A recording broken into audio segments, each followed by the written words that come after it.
नमस्कार मंडळी. अक्षय हा घरामध्ये कॉलवर बोलत असतो. त्याच वेळी तिथे रमा येते. रमा बाजारातून काही सेकंड हँड कपडे घेऊन आलेली असते. अक्षय तिला विचारतो की रमा हे कुठून आणलंस तू? तेव्हा रमा म्हणते की तुम्ही आधी घाला. तर रमाने अक्षयसाठी छान असा शर्ट आणलेला असतो आणि स्वतःसाठी छान पंजाबी ड्रेस आणलेला असतो. अक्षयने तो शर्ट घातलेला असतो. अक्षय म्हणतो की रमा अगं 200 रुपयात तू हे कपडे आणले तरी कुठून? रमा म्हणते की अहो 200 रुपयात नाही, फक्त 50 रुपयात. अक्षयला आता धक्काच बसतो की 50 रुपयात हे कपडे कसे काय येऊ शकतात? अक्षय तिला म्हणत असतो की अगं रमा, हे सेकंड हँड कपडे तुला भेटलेच कसे काय? आणि मग अक्षयच्या एक गोष्ट लक्षात येते की हल्ली सेकंड हँड कपडे वापरले जातात म्हणजे तो ट्रेंडच आहे. यालाच थ्रिफ्टिंग असं म्हणतात. आणि ह्या ज्या कंपन्या आहेत त्या कंपन्या कपडे तयार करतात तर त्याने जास्त प्रदूषण होतं. जर हेच कपडे जर स्वच्छ धुवून वापरले तर त्याने प्रदूषणही कमी होईल. आपल्या भारतामध्ये हा ट्रेंड कमी आहे, परंतु इतर देशांमध्ये खूप जास्त आहे. आणि त्यामुळे आपण निसर्गाचे मित्र आहोत ही भावना सुद्धा आपल्या मनामध्ये येते. अक्षय रमाला म्हणत असतो की रमा, हे कपडे तू शोधून आणले आणि एवढे 100 रुपयात आपल्या दोघांना कपडे घेऊन आली आहेस तू, हे खरंच तूच करू शकतेस. मला तर हे कधी समजलं सुद्धा नसतं. रमा म्हणते की आता माझं कौतुक करणं जरा तुम्ही थांबवा आणि मी त्या दुकानदार काकांचे सुद्धा उधारी सगळी मिटवून टाकली आहे. अक्षय म्हणतो की 100 रुपयात? रमा म्हणते की हो, त्यांचे 130 रुपये बाकी होते, 100 रुपये त्यांना दिले, आता 30 रुपयेच उधारी राहिली. आणि उद्या मला एक काम सुद्धा भेटलंय, त्यामुळे मी विचार करते की ते काम करण्यासाठी मी जाईल. अक्षय रमाला म्हणत असतो की रमा अगं तू कशाला करतेस एवढं? ऑलरेडी तू आतापर्यंत खूप कामं केली आहेस, मी आहे ना, तू कशाला करतेस कामं? रमा म्हणते की ठीक आहे, मी नाही जात कामाला. तर रमा मनात म्हणत असते की पैशांचा जर प्रश्न सुटला तर मी नाही जाणार कामाला, पण आता यांना जर सांगितलं तर हे माझ्यावर रागवतील. तर रात्रीच्या वेळी रमा हे विणकाम करत असते आणि अक्षय तिला म्हणत असतो की रमा अगं झोप आणि हे काय करतेस? रमा म्हणते की हो, हे काम करून 50 रुपये मिळतात. अक्षय म्हणतो की किती वेगळं आहे ना रमा, हॉटेलमध्ये गेल्यावर आपल्याला समजत सुद्धा नाही की आपण किती पैसे देतोय, पण खरंच गरिबी आपल्याला खूप काही शिकवून जाते. अक्षय रमाला म्हणत असतो की ह्या महागड्या वस्तू घ्यायला आपल्याला काहीच वाटत नाही, परंतु ह्या महागड्या वस्तू बनवायला किती कष्ट लागतात हे मला आज समजतंय. रमा अक्षयला म्हणत असते की बरं तुम्ही आता झोपा, मी पण झोपेल नंतर हे कम्प्लीट करून. तेव्हा अक्षय म्हणतो की तू किती टाइम जागणार आहेस? रमा म्हणते की अजून 1.5 तास तरी जागेल, कारण 1.5 तासानंतर माझे 3 तरी कम्प्लीट होतील आणि मग 150 रुपये मिळतील. अक्षय रमाला म्हणत असतो की नाही रमा, अगं तुझ्यावर खूप ताण पडेल, एक काम कर, तू उद्या सकाळी हे सर्व कर. अक्षय आता विचार करू लागतो की मी रमाला ते काम सांगू का? अक्षयला ऍक्च्युली एका कामासाठी बाहेर जायचं असतं, त्यामुळे तो विचार करतो की नाही, रमाला आता काही सांगायला नको, मी आता झोपतो आणि झोपल्याचं नाटक करतो, रमा जेव्हा झोपेल तेव्हा बाहेर जाईल. रमा आता झोपलेली असते. अक्षय मनात विचार करत असतो की नाही, काही झालं तरी मला त्या कामावर जायलाच लागेल, कारण शेवटी 15,000 रुपये नाही भेटले तर हे सुद्धा घर जाईल. भूषण दादा त्यावेळी अक्षयला कॉलेज करत असतो. अक्षय लगेच आता बाहेर जातो. तर भूषण आता अक्षयला म्हणत असतो की अरे अक्षय, एवढा कसा उशीर झाला तुला?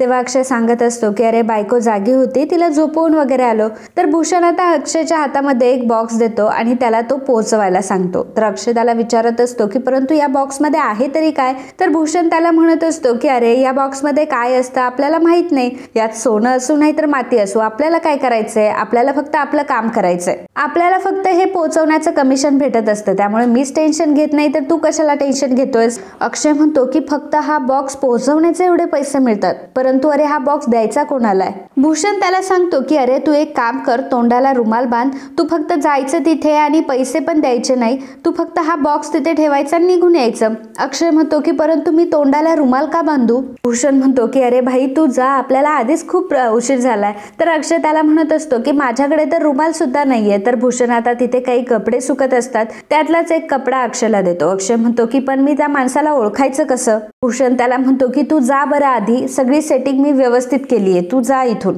भूषण आता अक्षयला जायला सांगतो. अक्षय तिथून निघालेला असतो. तर इकडे रमाला जाग आलेली असते. रमा जेव्हा साईडला बघते की अक्षय तिथे नसतो, त्यामुळे तिला आता काळजी वाटू लागते. अक्षय आता ठरलेल्या ठिकाणी तिथे आलेला असतो. तर तिथे शशिकांत हा गाडीमध्ये बसलेला असतो आणि शशिकांत हा तोच माणूस असतो, त्याला हे बॉक्स द्यायचं असतं. तर आता त्या बॉक्स मध्ये नक्कीच काहीतरी सस्पिशियस असणार असा अक्षयला डाऊट आलेला असतो. शशिकांत जेव्हा भूषणला कॉल करतो आणि विचारतो की कुठे आहे रे तुझा माणूस? पांढरा कपडा पांघरलेला माणूस आहे, तोच आहे आपला माणूस. तर आता शशिकांतचं अक्षयवर लक्ष जातं. अक्षयने पांढरा रुमाल हा सगळीकडून गुंडाळलेला असतो, त्यामुळे अक्षयचा चेहरा काही दिसत नसतो. शशिकांत आता त्याला जवळ बोलवतो. तर आता अक्षयच्या हातून तो बॉक्स घेतो. तर बॉक्स देताना सुद्धा अक्षयच्या हातांचा खूप थरकाप होत असतो. शशिकांत म्हणतो की अरे असे कामं करायला ना डेअरिंग लागते, डेअरिंग, आणि तुझ्यामध्ये ती अजिबात नाहीये. मला त्याचं नाव विचारत असतो आणि त्याचा चेहरा बघण्यासाठी तो त्याच्या अंगावरचं ते पांढरं कापड काढण्याचा प्रयत्न करत असतो, परंतु अक्षय काही त्याला काढू देत नसतो. अक्षय आता कसा बसा शशिकांतच्या तावडीतून सुटून आलेला असतो आणि अक्षय आता जेव्हा घरी येतो तेव्हा अगदी घामाघूम झालेला असतो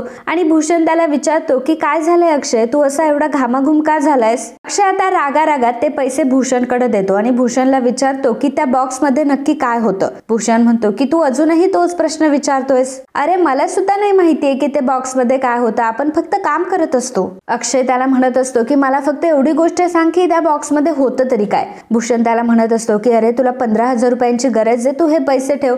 अक्षय म्हणतो की मला हे पैसे सुद्धा नकोय, मला फक्त हे जाणून घ्यायचंय की त्या बॉक्स मध्ये काय होतं. परंतु भूषणलाही हे माहित नसतं. अक्षय आता तिथून निघून आलेला असतो. अक्षय जेव्हा घरामध्ये येतो तेव्हा रमाला बघून तो विचारतो की रमा तू जागी आहेस का. रमा त्याला म्हणते की अहो तुम्ही कुठे गेला होतात आणि तुम्हाला एवढा घाम का येतोय. रमा तिच्या ओढणीने अक्षयचा घाम पुसते आणि विचारते की तुम्हाला झालंय तरी काय. अक्षय तिला सांगतो की अगं मला झोप येत नव्हती आणि बाहेर मी चालण्यासाठी जरा गेलो होतो, असं खोटं तो रमाला सांगतो. अक्षय रमाला म्हणत असतो की मला तर खूप टेन्शन येतंय की 15,000 रुपये जमवायचे कसे. मला तर नाही वाटत की 15,000 आपण उद्यापर्यंत कमवू शकतो, नाहीतर आपल्याला आता हे घर सोडावं लागेल. अक्षय रमाला म्हणत असतो की मला तर नाही वाटत की आपण 15,000 रुपये त्याला देऊ शकतो आणि आपल्याला हे घर सोडावंच लागेल, आणि हे पण बरं झालं की आपण ते घर सोडलं. रमा म्हणते की हो काय झालंय, तुम्ही असं का बडबडताय. तर इकडे रेवानी सगळी पार्टीची तयारी करून ठेवलेली असते. पार्वती आजी ते बघून खुश होते. पार्वती आजी म्हणते की तू त्या कुकला बोलावलंयस ना. रेवा म्हणते की हो बोलवलंय. तर पार्वती आजी म्हणत असते की खरं तर रमा जेव्हापासून घरातून गेलीये तेव्हापासून चांगलं चुंगलं खायला भेटतच नाही. रेवा म्हणत असते की पार्वती आजी तुम्ही तिचं कौतुक करताय. पार्वती आजी म्हणते की तशी ही रमाची जागा फक्त एक घरकामवाली बाई एवढीच होती, बाकी काही नाही, असं म्हणून आता दोघीही टाळ्या देऊन हसत असतात.